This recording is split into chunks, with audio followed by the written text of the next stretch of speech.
proud to be serving the president of the country. Let me just say a couple things. First of all is the president summarized this very ably. But look, the Iranian Peninsula military is effectively they don't have a navy. They don't have the ability to hit us like they could have years ago. What that does is that keeps us optimistic. Now, there's been a lot of reporting about diplomatic options, about negotiations. There's, of course, Pete and his team.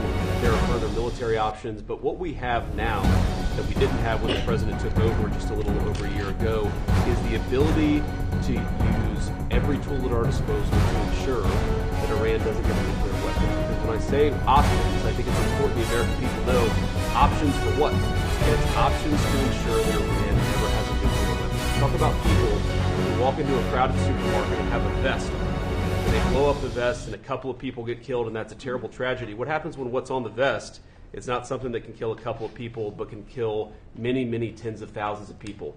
That is the most important American national security objective that exists for any administration at any time, is you don't want the worst people in the world to have a nuclear weapon. That's why the president is doing this. That's why the president cares so much about this particular issue. I'll let Steve talk a little bit about the details of the negotiation, but the last thing I'll say before I turn it over to Marco is I'm very mindful, of course, that we have a lot of folks overseas fighting very ably for the United States of America. I know Pete and the whole team, we're very proud of them, but they're fighting at a time where we are about to enter as Christians the most important week of the Christian calendar, the Holy Week that celebrates the return of Jesus Christ to Jerusalem. And so